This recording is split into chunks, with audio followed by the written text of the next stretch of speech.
a gente vê notícias e apontamentos muitas vezes divergentes, né, sobre decisões de empresas, assim. Então, o relatório também ele é muito bom para trazer um pouco desse panorama. Se a gente olha para o mercado brasileiro hoje, com base nos nossos dados, e também dados que a gente foi garimpar do mercado, né, o que a gente tem hoje que está no relatório, essas informações. O modelo presencial segue sendo o protagonista, sempre foi, né?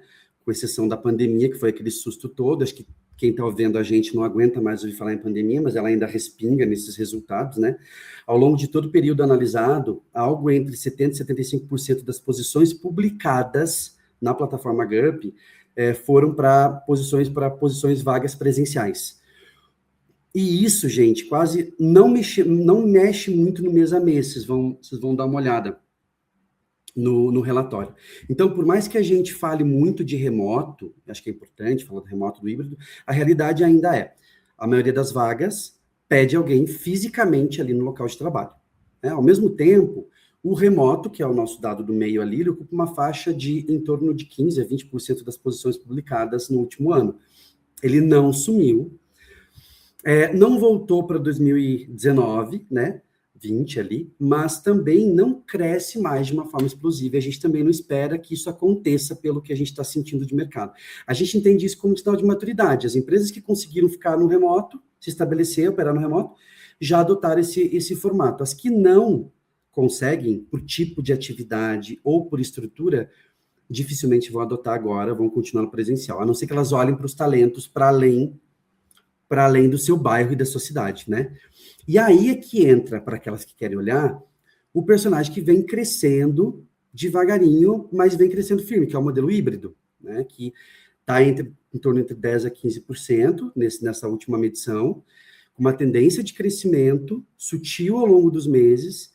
E a leitura é muito interessante, gente, porque o híbrido ele aparece como uma espécie de ponto de equilíbrio entre o remoto e o presencial, né? Ele junta essa colaboração, junta essa cultura do presencial e traz também a flexibilidade do remoto. Aqui é só para vocês darem uma olhada visualmente, né? Como é que isso está dividido. Vocês vão percebendo que o remoto, muitas vezes, o remoto, ele está no meio ali, né? Então, ele ainda está num tamanho maior, mas o híbrido, ele vem crescendo. Tem os picos dele ali, especialmente em abril de 25, mas a gente ainda tem uma dominância do remoto. Esse gráfico está no relatório de posições publicadas, o percentual delas, por formato de trabalho nesse período de 12 meses. Quando a gente traz isso para atração e retenção, eu vou voltar nele ali, para vocês contemplarem mais um pouco.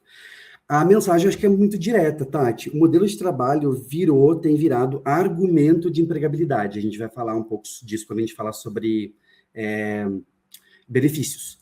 Não é mais sobre como a empresa gosta de trabalhar, é como ela quer concorrer pelos talentos, né?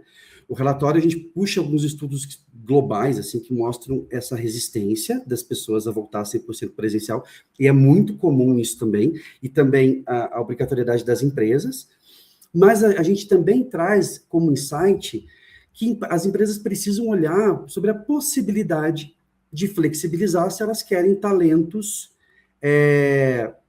se elas querem ser competitivas nesses talentos, né? Ou se elas querem diminuir o turnover voluntário. Isso também a gente encontra uma correlação. Ou seja, né, perder gente boa por pedido de demissão, porque a pessoa não quer ir trabalhar no presencial. Olhando para frente, Tati, o que a gente pode esperar para 2026, que já começou, então, o que a gente vê do movimento? Presencial segue dominante, com essa pequena queda conforme as empresas médias forem adotando um pouco mais o híbrido. O híbrido tende a ganhar um pouco mais de espaço, se aproximar de 20% de vagas, e o remoto deve manter o espaço atual, mais concentrado em nichos digitais, empresas de tecnologia, times de marketing, atendimento ao cliente ainda permite muito isso, e gestão de projetos. Eu acho que eu vou deixar uma pergunta também para o pessoal que está acompanhando a gente, assim. eu acho que hoje a pergunta não é mais qual modelo é melhor, e sim qual modelo faz sentido para cada função ou para cada time, e como que isso conversa com a experiência de quem trabalha nesta organização, entendeu? Empresas que tratam o modelo de trabalho como peça central da proposta de valor, para além do modelo, acabam se saindo melhor para atrair, para reter, e especialmente quando a gente fala de atrair e reter em cargos que são mais disputados, né, de especialistas, de lideranças e por aí vai. Perfeito cenário, Gil, assim, e foi que nem você falou, a gente não tem como fugir de falar do pós-pandemia quando a gente está falando de modelos de trabalho, inclusive porque é um debate que acontece muito, algumas empresas estão optando por voltar para o presencial, outras estão priorizando a flexibilização também, porque eu acredito que depende muito também do tipo de serviço que a empresa oferece. Né, eu acho que isso também impacta muito, isso ficou muito claro na pandemia, tem empresas que conseguem operar completamente no remoto, tem empresas que precisam ter o profissional ali de vez em quando, pelo menos uma vez por semana, uma vez por mês, e tem empresas que funcionam 100% no remoto. E falando do remoto, eu queria falar um pouquinho sobre perfis de pessoas trabalhadoras. Você avalia que o trabalho remoto ampliou, ou até mesmo, dependendo do caso, restringiu oportunidades para determinados perfis profissionais? Olha, eu acho essa pergunta ótima, porque ela foge da ideia da discussão meio apaixonada, né? De que, ai, gente, o remoto é bom, ai, gente, o remoto é ruim. O LinkedIn tá cheio dessas discussões, assim. E leva a gente para um lugar, eu acho, mais honesto. Para quem que o remoto abriu portas e para quem que ele ainda não chegou e que poderia chegar, por exemplo. Se a gente olha para os dados da GURP, né, da nossa plataforma, com os nossos clientes, o que o relatório mostra é o seguinte: o trabalho 100% remoto virou uma espécie de fatia estável, como a gente viu ali, na faixa de 16% a 20% das posições que são publicadas. Ele não sumiu, mas ele não vai virar maioria. Não é a tendência, né? Está cada vez mais concentrado nos nichos, como a gente falou. Então, do ponto de vista de ampliação de oportunidades, Tati, o remoto ele abre possibilidades que são muito interessantes. Segue abrindo, né, para essas vagas que estão sendo anunciadas dentro da, né, com a GUP. O relatório traz, inclusive, como uma boa prática, usar vagas remotas, por exemplo, para atrair talentos que estão fora dos grandes centros urbanos, uma empresa de São Paulo, do Rio, e que quer contratar, né, um profissional diferenciado, mas que não está em São Paulo, não está no Rio, enfim. Eu estou falando de Curitiba, por exemplo, você também está em Curitiba, né? Então, assim, isso aumenta diversidade de perfis e reduz custo, né? Muitas vezes, na maioria das vezes, reduz custo, ou seja, pessoas que antes precisavam se deslocar, mudar de cidade, fazer toda aquela coisa de filme americano, né? Do cara que vai para outra cidade para trabalhar. Acontece ainda, né? Mas, enfim, hoje você não precisa. Se você está com um bom computador, uma boa conexão, enfim, você está trabalhando. Além disso, quando a gente olha para lista de benefícios, o trabalho remoto, e isso é um spoiler que eu vou dar, porque a gente vai falar isso depois, o trabalho remoto, gente, aparece como o benefício mais oferecido pelas empresas hoje. Então, as empresas já estão olhando para o remoto como um plus para aquela vaga.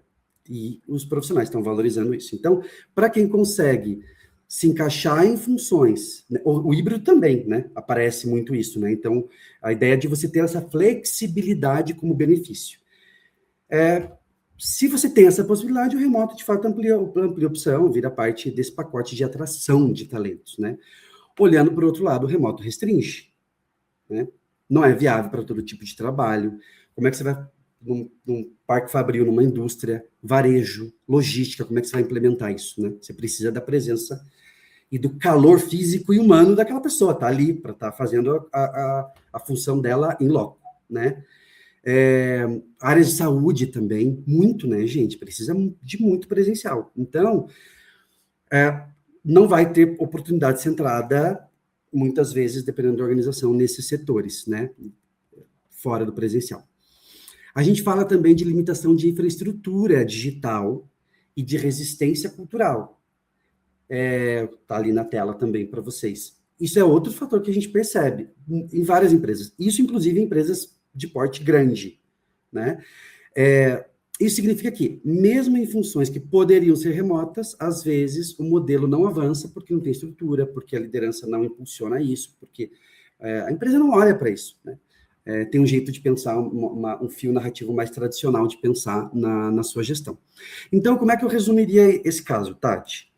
O remoto ampliou para alguns grupos as oportunidades, especialmente para quem está fora dos grandes centros, mas ele ainda não é um passaporte universal e a gente não vê como uma tendência. Eu sinto dar essa notícia para vocês. E aí volta a importância do desenho de modelo de trabalho por função. Olhar para os times, as organizações, e o RH olhar para o time e falar assim, esse pessoal precisa estar aqui agora, né? Não por moda, porque agora tem que ser híbrido, a gente tem que colocar o híbrido aqui na empresa, né? Quando a empresa usa o remoto de uma forma estratégica, gente, de novo, ele vira um aliado da diversidade, ele vira um aliado de atração, e ele vira um aliadaço de retenção. Quando é tudo ou nada, ou quando a regra é mal comunicada para as pessoas, né? Às vezes o trabalho é híbrido, quando você chega na empresa no dia do híbrido, ele diz, pode vir amanhã de novo? Eu já passei por isso, não Lagan, eu já passei por isso. E aí você fica, meu Deus, o trabalho era híbrido. Aí quando você está em casa, você sente que você tem que estar na empresa. Quando você está na empresa, você pensa, podia tanto estar em casa, né?